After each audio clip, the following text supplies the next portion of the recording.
paz de Cristo una vez más. Entonces, mis hermanos, volvemos para seguir con la enseñanza de este día.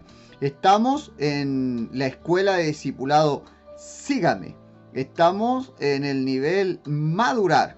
Y en este día vamos a ver la lección que nos va a ocupar. Si yo hubiese sabido todas estas cosas cuando recién me enviaron a la obra, hubiese sido muy diferente. ¿Cómo me hubiese gustado tener una escuela de discipulado como esta?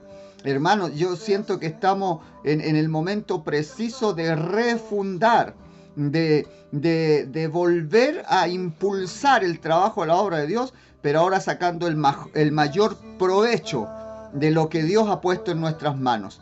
Así que le invito a que preste atención a la enseñanza de este día, en esta escuela de discipulado Sígueme, nivel madurar, y la lección de hoy es la que lleva por título de pescar con caña a pescar con red. La palabra que vamos a leer como base está en Mateo capítulo 4, versículo 19, y en esta ocasión estaré leyendo en la versión de la Biblia de la BTIH, esas 4 letras, y esa es la Biblia de la traducción interconfesional hispanoamericana, que largo el nombre, y vamos a estar ocupando esa versión de la Biblia en este día. Así que le invito, tomemos tiempo para que podamos estudiar la palabra de Dios. Una lección muy importante, y me parece que es básica, elemental, y también muy útil para todos los que queremos trabajar en la obra de Dios y ser ministros de acuerdo a su palabra. Dice Mateo capítulo 4 versículo 19 en esta Biblia de la traducción interconfesional hispanoamericana: en el nombre del Señor Jesucristo. Jesús les dijo: vengan conmigo y los haré pescadores de hombres. La lección de este día, como ya les dije, lleva por título de pescar con caña a pescar con red. Ahora, nos referimos a pescar con caña al paradigma que la iglesia ha mantenido por muchos siglos, que solo el pastor es responsable de traer o ganar almas. ¿Se ha dado cuenta que tenemos establecida en la iglesia ese sistema de ministerio de púlpito? El único que hace todas las cosas es el pastor o los ministros que están ahí arriba. Si hay que reprender demonios, a la hora que sea, llamemos al pastor. Si hay algún enfermo, llamemos al pastor. Esa tradición que se estableció desde la iglesia romana, eso no está en el libro de los Hechos de los Apóstoles, no lo va a encontrar en el modelo bíblico. Eso se ha establecido en la iglesia tradicionalmente, y lamentablemente, aunque se habló de reforma y de restauración y todo eso, la gente dejó de hacer lo que la Biblia dice y empezaron y siguieron con las tradiciones. Ahora, esto de pescar con caña, representa en el ejemplo, en su imaginario, ve a una persona que va con una caña y va al mar a pescar. La historia ha demostrado que este sistema de crecimiento, es decir, que el pastor se ocupe de a una por una las ovejas, ir a buscarlas, atenderlas a cada una, este sistema de crecimiento es limitado, mantiene la iglesia, el pueblo de Dios, muy pequeño. Y esto definitivamente no puede cumplir con el propósito de Dios, que Él dijo que su propósito es dar mucho fruto. Tenga en mente ese, dar mucho fruto. Vamos a hablar de grupos pequeños, pero eso no quiere decir que la iglesia debe ser pequeña. Trabajamos en grandes iglesias, pero a través de grupos pequeños, porque debe dar mucho fruto. La caña está limitada a pescar un solo pez por cada carnada, es decir, por cada vez que se hace el esfuerzo. Esto quiere decir que en este sistema nosotros hacemos mucho trabajo para ganar solo un alma, y de a una sola. Demasiado esfuerzo humano para lograr muy poco fruto, contrario de lo que dice el Señor Jesucristo. Juan capítulo 15, versículo 8 dice: la gloria de mi Padre se manifiesta en que ustedes produzcan fruto en abundancia y se hagan discípulos míos. Vamos a ir viendo esta lección entonces. El primer título, la falla de una visión limitada. Esta es la falla que está viviendo la iglesia actual, la iglesia que todavía no vuelve al modelo bíblico. La iglesia de hoy necesita dejar la visión limitada del pequeño negocio, entendiendo por una... ¿Qué es el pequeño negocio? Esto lo entendemos con, imagínense, a una sola persona que abre el negocio, que vende, que cobra, que limpia, que hace el inventario, va a hacer las compras para abrir al otro día, hace todo ella sola. Eso es la visión de pescar con caña. Debemos dejar esa visión limitada y pasarnos a una visión bíblica, que es más bien pescar con red. Es decir, no solo uno con una caña, sino pescadores de hombres pero con redes. Las redes fueron diseñadas para pescar. En una redada se captura una multitud de peces. Esa es la orden de nuestro Señor Jesucristo, de echar redes y no usar cañas. Lucas 5:4 dice: cuando acabó su discurso, dijo a Simón: rema al agua adentro y echen las redes para pescar. A Jesucristo le gustan las pescas grandes. Si no, no hubiera dicho que había que llevar mucho fruto. Si usted se quiere preguntar y me dice, ok, hermano Darío, usted está hablando de cambiar el sistema, de iglesias grandes, de ganar mucha gente, pero ¿cuál es la voluntad de Dios? ¿Sabe cuál es la voluntad de Dios? Que ninguno se pierda, sino que todos procedan al arrepentimiento. Y por cada día que nosotros invertimos en un alma para ganar, que obviamente esa alma vale la pena. No estoy diciendo que hay que menospreciar un alma que se gana. Por el contrario, hay que hacer fiesta junto con la fiesta que se hace en el cielo cuando se gana esa alma. Pero lo que le estoy diciendo es que más bien, mientras nosotros nos limitamos a una visión de un alma, muchas se pierden. Y la voluntad de Dios es que ninguno se pierda. ¿Querrá el Señor que tengamos un sistema más óptimo para poder ganar más almas? Por supuesto que sí, por eso que está en la Biblia. A Jesucristo le gustan las pescas grandes. Por ello nos ha dejado una estrategia, una manera de hacer las cosas para usar las redes y así ganar más almas. Lucas capítulo 5, versículos 5 al 6 dice: Simón le contestó: Maestro, hemos pasado toda la noche trabajando y no hemos pescado nada. Pero, puesto que tú lo dices en tu palabra, dice la Reina Valera, echaré las redes. Así lo hicieron y recogieron tal cantidad de pescado que las redes estaban a punto de romperse. Quizás usted, mi estimado ministro, quizás usted líder, pastor, quizás usted, hermana, hermano, se han frustrado en una iglesia que han orado, ayunado, han hecho devocionales, campañas, han repartido tratados, han hecho todo lo posible y no han visto resultados. Se ha sentido frustrado. Puede decir: Señor, 1 año, 5 años, 10 años hemos estado pescando, hemos tratado de hacer el trabajo, Señor, y no hemos podido hacerlo. Reciba estas enseñanzas como lo que es palabra de Dios. Estamos descubriendo el modelo bíblico, las instrucciones dadas por Jesucristo mismo en la palabra de Dios, para que usted pueda tener buena pesca. Dese la oportunidad de hacerlo una vez más, pero hágalo a la manera de Jesús. Haga las cosas como Dios manda, como dijeron los apóstoles. Nosotros pescamos a nuestra manera, no pudimos hacerlo, pero en tu palabra. Pero ya que tú dices que echemos las redes, lo vamos a hacer. Y puede ser que en esta ocasión las redes se rompan de tantos peces que pueda pescar. Dele la oportunidad a Dios. Hágalo a la manera de Jesús.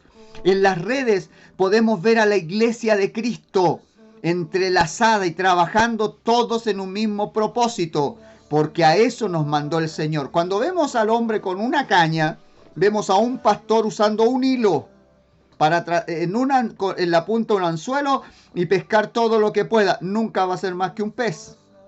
Sin embargo, cuando hablamos de redes, hablamos de muchos hilos entrelazados para cumplir el propósito de ser retención para los peces.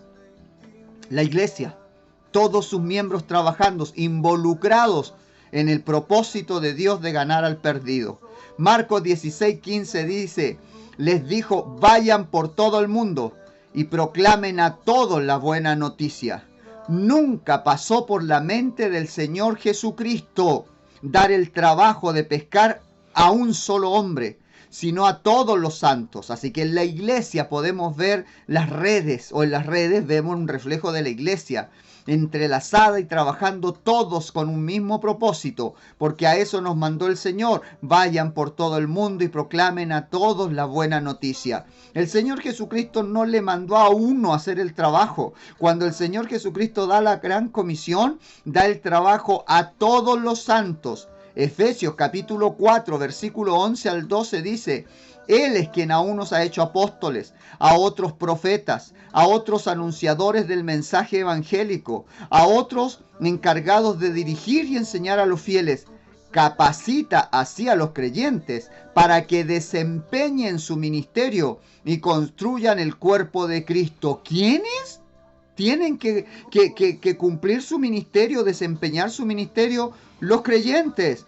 Cada uno de los miembros de la iglesia es parte de esta red.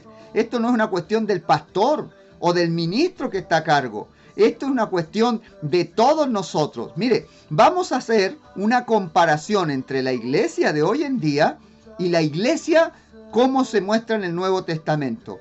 Veamos la descripción de tarea y cómo lo hace o cumple su misión la iglesia actualmente.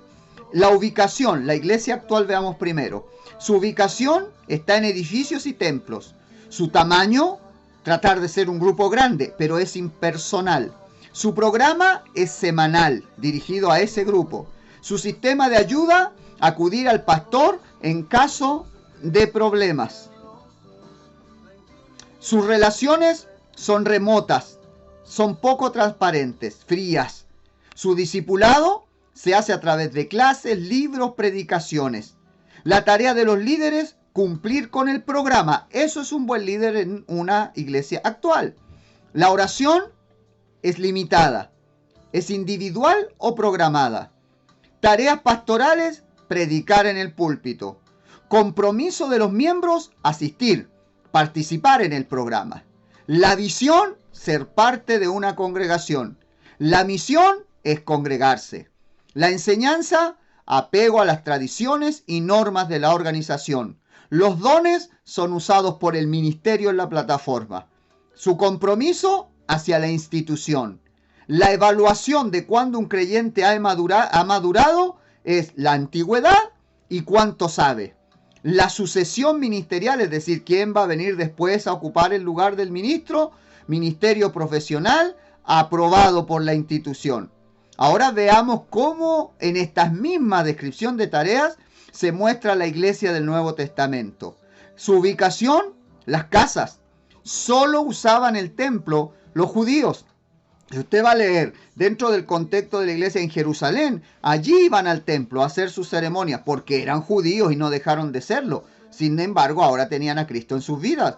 Pero el resto de los gentiles, la ubicación general de la iglesia era las casas. Su tamaño, siempre eran grupos pequeños en las casas. Su programa era diario. Esto era un estilo de vida, no religiosos de un día a la semana. Su sistema de ayuda, se ayudaban los unos a los otros. La relación de los miembros, íntima, transparente, cercana. El discipulado era directo, era verbal, era práctico. La tarea de los líderes era equipar a los santos para la obra del ministerio.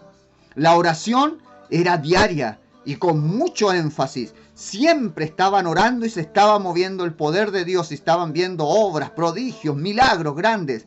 La tarea pastoral principal era discipular a los creyentes. ¿Qué dice el Señor en su palabra? Vayan y prediquen en un púlpito. Existe hacer discípulos. Compromiso de los miembros, ministrar a otros, servicio. La visión de la iglesia del Nuevo Testamento, la reunión en grupos pequeños.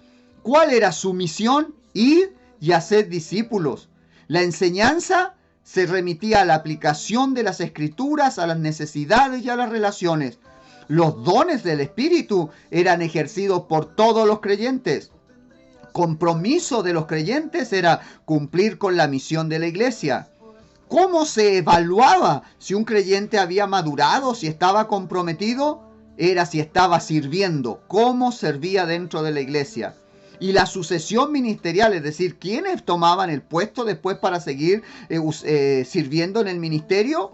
Los servidores desarrollados y probados dentro de la congregación. Hombres que ya habían cumplido propósitos hace tiempo atrás. No estaban graduados de un seminario con un cartoncito y sin nada de práctica. Ellos aprendieron en la práctica.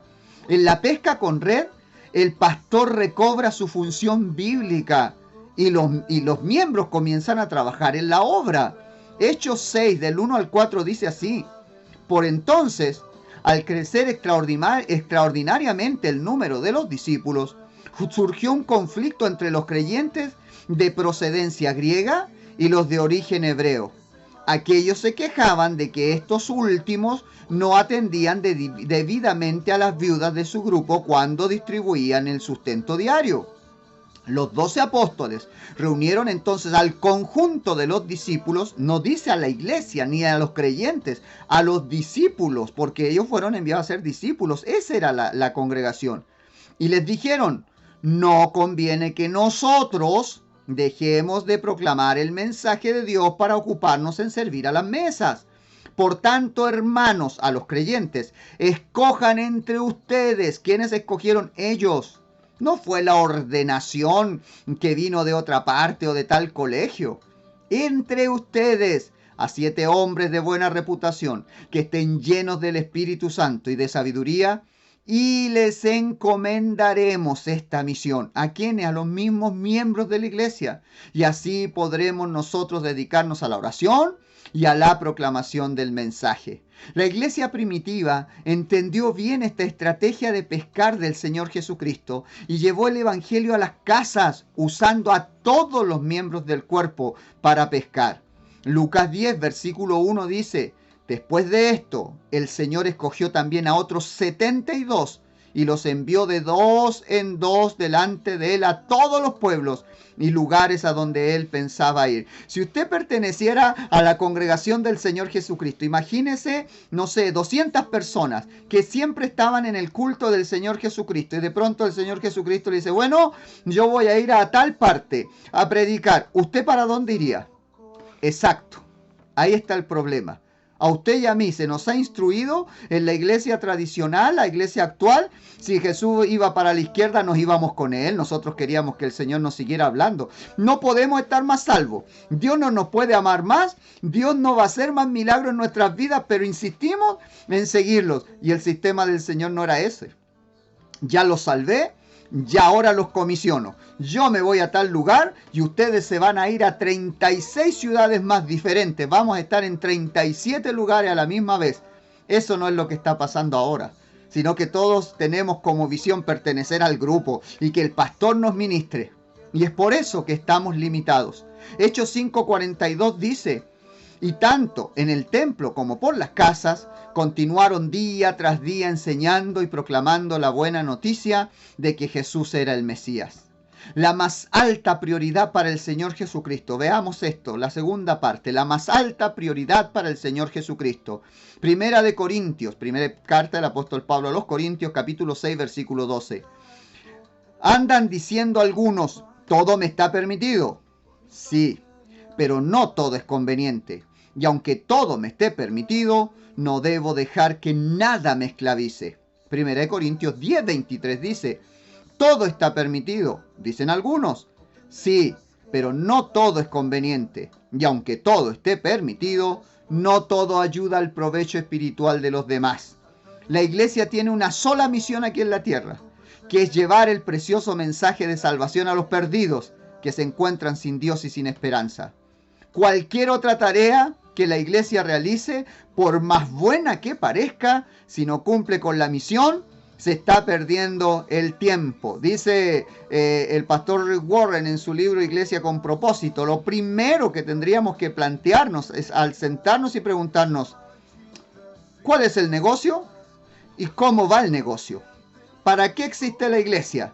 Y todo lo que no cumpla con el propósito de la iglesia es una pérdida de tiempo. La iglesia puede construir, pero no es una empresa constructora. Puede vender comida, pero no somos un restaurante, etcétera. Los ejemplos que a usted se le ocurra. Todo eso puede ser bueno, a veces ayuda, sin olvidar que la iglesia existe para ganar el mundo para Cristo. Si estamos tan ocupados en la construcción, en la venta de comida, en los sociales, en cumplir con las metas del departamento, y este año no ganamos ni un alma para Cristo, definitivamente no estamos haciendo lo que Dios quiere. No hemos hecho nada. Lucas 2:49 dice, Jesús les contestó, ¿y por qué me buscaban? ¿No saben que debo ocuparme de los asuntos de mi Padre? Proverbios 11:30 dice, el fruto del justo es árbol de vida. Quien gana adeptos es sabio. Lo más sabio que la iglesia debe hacer es dedicarse para lo que fue creada por Dios, para ser reconciliadora del perdido con Jesucristo, para salvar a las almas que están sin Dios y sin esperanza. Es el propósito de Dios que nosotros llevemos mucho fruto, es decir, que produzcamos ganancia en el negocio del Señor. Juan 15:8 dice, la gloria de mi Padre se manifiesta en que ustedes produzcan fruto en abundancia y se hagan discípulos míos. Ningún negocio humano se establece para que la gente diga, qué hermoso lugar o qué limpio lo tienen. Eso es solo lo mínimo que un negocio tiene que hacer, una buena ubicación, buen marketing, buena higiene. Pero ese negocio no se puso para eso. La razón principal del negocio es que genere ganancias para su dueño, para el que la sustenta. Por ello sería triste pensar que el dueño de la iglesia, nuestro Señor Jesucristo, la estableció solo para que sea un lugar bonito, donde la gente se sienta bien. ¿Cuántos se ha trabajado para tener bonitos templos donde los hermanos se gozan en sus lámparas, en sus alfombras? No quieren ya que venga alguien sucio de afuera, ni hablar que venga un gentil, un indigente, todo sucio, a ensuciarle sus lindas bancas y sus lindas alfombras. Y yo le pregunto, ¿cuál es el negocio? ¿Tener un lugar bonito o tener almas llegando a las plantas de Cristo? La iglesia fue fundada para ser un lugar que lleve mucho fruto o ganancia para el reino de los cielos. Mateo 7:19 dice, los árboles que dan mal fruto se cortan y se hace una hoguera con ellos. Nuestros templos van a quedar vacíos. Nuestras instituciones se van a secar si no cumplimos con el propósito que Dios nos ha dado. Juan 15:2 dice, el Padre no es el ministerio, no es la apatía de la congregación, no es que haya segregación ni discriminación. El Padre corta todos mis sarmientos improductivos y poda los sarmientos que dan fruto para que produzcan todavía más. Si usted quiere ser parte del cuerpo de Cristo y no quiere producir fruto, el Padre le va a cortar. La gente empieza a perder el sentido de pertenecer a la iglesia, se empieza a secar. Dice, mira, yo voy al culto, pero ya no es lo mismo, ya la palabra no me toca, las alabanzas no me tocan, la música no me gusta, es incómodo sentarme. ¿Sabe por qué está sintiendo eso? Se está despegando de la vid verdadera porque no está haciendo el trabajo. El trabajo es, si usted está salvo, salve a otros. Usted es río de agua viva. Usted bebió del agua viva. El Señor en usted forma una fuente que tiene agua para dar vida a otros. Y si no está dando vida a otros, está perdiendo la razón de ser. Y es por eso que empieza a enfriarse. Juan 15:16 dice, no me eligieron ustedes a mí. Fui yo quien los elegí a ustedes. Y los he destinado para que se pongan en camino y den fruto abundante y duradero. Así, el Padre les dará todo lo que le pidan en mi nombre. ¿Cuándo el Padre me da todo lo que le pido en su nombre? Cuando estoy haciendo lo que el Padre me mandó a hacer. Mucha gente no tiene como la más alta prioridad de su vida hacer la obra de Dios. Y dice, parece que Dios no me escucha. Es que, ¿qué quiere que le dé? Si el Señor le va a prosperar, le va a fortalecer, le va a guiar. Pero mientras usted esté enfocado en hacer lo que Él le mandó a hacer, dar mucho fruto. Terminemos por este día esta lección de la escuela de discipulado Sígame, nivel madurar, de pescar con caña a pescar con red. Primera de Corintios 4:1. A nosotros la gente nos ha de considerar como lo que somos, servidores de Cristo y administradores de los planes secretos de Dios. Primer epístola de Pedro, capítulo 4, versículo 10. Que todos, como buenos administradores, todos, no los pastores, no los ministros, no solo los líderes, que todos, como buenos administradores de los múltiples dones de Dios, pongan al servicio de los demás el don que recibieron. Cada iglesia, cada congregación, cada grupo, grande o pequeño, es una sucursal del cielo, una embajada de la gloria de Dios, donde el Señor Jesucristo quiere que demos los frutos que Él espera. Cada uno de nosotros un día dará cuenta a Dios de su mayordomía, de cómo administramos nuestros talentos, para dar los mejores resultados en el cumplimiento de la misión que el Señor Jesucristo nos ha encomendado. Si hoy usted tuviese que dar cuentas por los talentos que Dios le ha dado, ¿lo está ocupando para la gloria de Dios? ¿Se está ocupando en ganar almas o en servir en un grupo donde su don esté dando o cumpliendo una función? Usted me puede decir, es que, hermano Darío, yo no sirvo para dar lecciones, o yo no soy evangelista. A mí Dios no me usa haciendo milagros. ¿A alguien Dios lo usa en eso? Seguro que sí. Pero se necesita todo el cuerpo trabajando en esto. Es una red. Sus dones, sus talentos los está ocupando. A lo mejor usted no sana, a lo mejor usted no enseña, pero puede llevar a un visitante para que escuche la enseñanza en su grupo de amistad. Pero se requiere un compromiso, un estilo de vida, relaciones cercanas. La enseñanza quedará grabada, tendrá el video para verlo una vez y otra vez y otra vez. Vuelva a ver la comparación entre la iglesia actual y la iglesia del Nuevo Testamento. Todos tenemos que trabajar y producir esta coinonía con nuestros hijos espirituales. Podemos decir que hemos trabajado todo el año para el Señor, pero si como resultado no estamos llevando almas a las plantas de Cristo, la iglesia no está haciendo nada y puede secarse. Yo le invito a que le entregue su corazón a Jesús. Acérquese a Dios. Permítale que Él sea el dueño de su vida.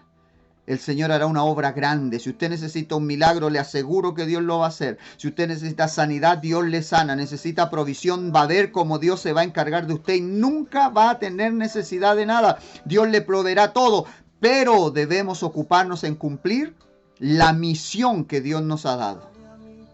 Oremos. Señor Jesús, le damos gracias por su misión.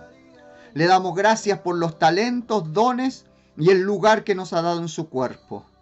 En esta hora le pedimos que nos enseñe a hacer el trabajo, ser parte del cuerpo de Cristo, cumpliendo con la función que nos toca. Como dice esta alabanza, si me vuelves a llamar, denos la oportunidad de servirle. Denos la oportunidad de ponernos en la brecha y hacer nuestra parte. Necesitamos, Señor Jesús, que usted nos ayude para hacer su voluntad. Necesitamos, Señor, que usted pueda confiar en nosotros una vez más. Necesitamos que usted, Señor, pueda mirarnos con agrado. Perdone, Señor, si hemos olvidado nuestra misión, si nos hemos descuidado, si no estamos sirviendo con nuestros dones y talentos. Levántenos y envíenos una vez más para hacer su voluntad y no la nuestra. Entréguele una vez más, le digo, su vida a Cristo. Si usted no se ha bautizado en el nombre de Jesús, es tiempo de que lo haga. Involúcrese en la congregación, sea parte del cuerpo de Cristo, sirva y hallará una vida llena de significado y de mucha fortaleza. De mi parte, deseo que Dios le bendiga en gran manera y que el Señor le conceda las peticiones de su corazón. Dios le bendiga.